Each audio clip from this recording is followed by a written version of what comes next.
looking at page 2 now of our 2A notes, I see that we are still working on our conversion, and so here at the top of the page it says we must be very careful when we are converting units raised to powers. So the reason is because we are reaching a square or cube unit, we have to square that conversion factor as well. So that's a pretty common mistake. So I'm going to give you a couple examples of these type of problems. So in example 5, it says you want to carpet a room that measures 10 foot by 12 foot. If you'll see on the previous page, we actually already figured out the volume of, or the area of that room. The area of that room, length times width, of course, would be 120 square feet. So we're starting there with our 120 square feet. That's our given. Remember, it goes in the upper left-hand corner of our conversion chart. So the next thing we want to do is, if you go, and this is a pretty realistic problem, if you go to Home Depot or Lowe's, you'll see that the carpet is sold not in square feet, but in square yards. So how many square yards of carpet do we need? Well, let's see what we do know. Feet and yards. We should know that. If you think about a yardstick is 3 feet. So we know that 1 yard is 3 feet. But our units aren't in feet, they're in feet squared, and that is very different. So we have to square this whole thing to get our unit squared. We square that 1, we square the yard. We square the 3 squared. 3 squared is 9. And we square the feet. So this is our square version of it. That 1 yard is 3 feet, but 1 square yard is 9 square feet. And that's what we want to use here. So remember, our goal is to end up in square yards. It goes over here. We want to cancel out square feet. Right here is our conversion factor. 1 goes with the yard, 9 goes with the feet. So we're going to be taking 120 and dividing it by 9, and that's 13 1/3.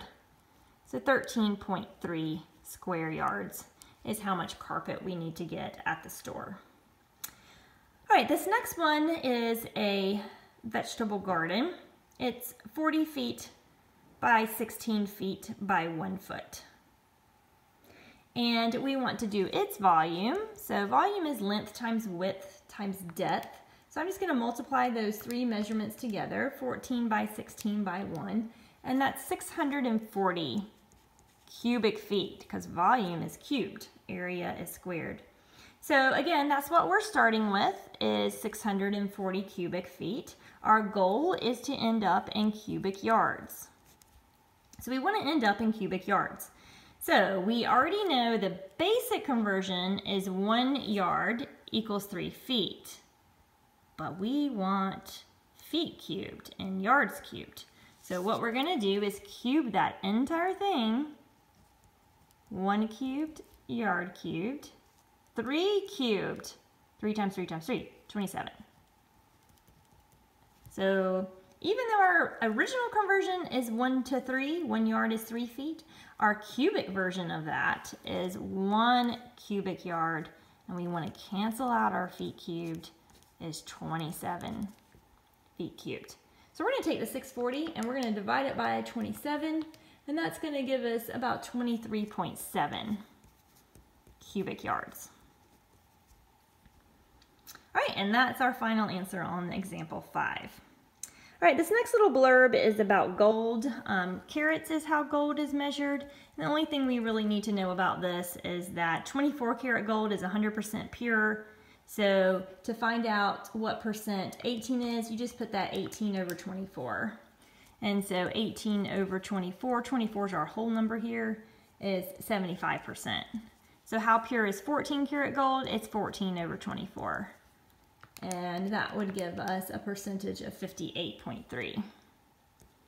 That's kind of like, I feel like a random little commercial in here. I don't know where that karat gold stuff came from, but it is show up on our homework, so I wanted you at least to see an example of that. All right, those 2 with check marks, that means you can find the answers to those in the PowerPoint slides. Let's look at C here. How many square kilometers are in 1 mile?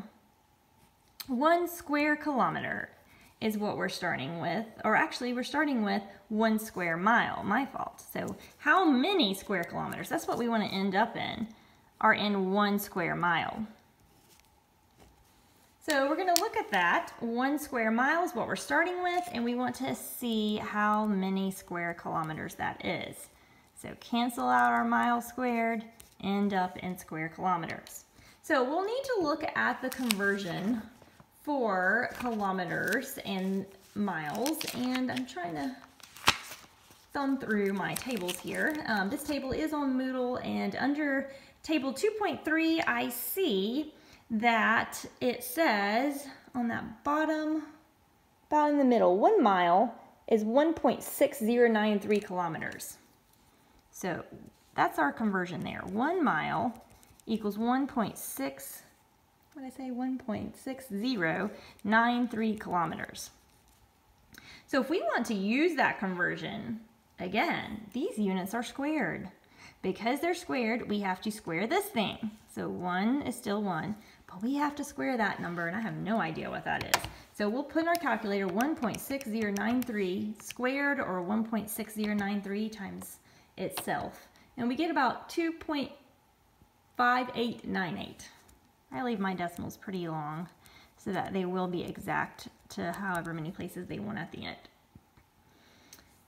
And so that is actually our answer. 2.5898 is how many square kilometers it is, because 1 times that is that. So I'll just round that to 2.59 to 2 decimal places. And I get 2.59 square kilometers. The temperatures, they're pretty easy. They're in the PowerPoint slides. And then we're going to look at foreign currency here. There's a couple of those in the PowerPoint slides too, but I will show you this very last one here off of page 2. It says you're on holiday in Mexico and you need cash. How many pesos can you buy with $100? So we're starting with $100, and we want to figure out how many pesos we need. Again, there is a foreign currency chart posted on Moodle. It was also in the PowerPoint slide, and it says pesos, and this is how you use that. That very first column, here, let me show it to you. Right here is what it looks like. Peso is right here. That's what we're going to use because we're trying to change dollars to peso. I always use this column right here, and then the number that it tells me right here, whatever number it is for whichever foreign unit I'm doing, that goes with a dollar sign every time. That's what it means. It means it's this many American dollars for every one of these guys. So 0.07855 American dollars for 1 peso. So I always stick with this side. I find it much easier to use than that side. And I just know that this number goes with the American dollar sign. So back over here, when I'm trying to convert $100 to pesos, my goal is pesos here. I'm trying to get rid of American dollars. So when I go look at this table, this number here goes with the dollar sign. And that will tell me, sometimes it'll be on the bottom, sometimes it'll be on the top, but the dollar sign for this one's on the bottom. So that means that number 0.07855 is going to go on the bottom. That's equal to 1 peso. 1 is always what's going to go with your foreign unit if you're using that left-hand side of the table.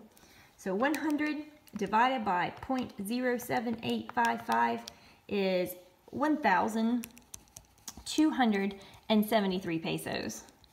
My husband sometimes goes to Mexico and he brings back pesos to the kids, and they think they're super rich because, you know, $100 is 1,273 pesos, so it looks like a lot of money to them.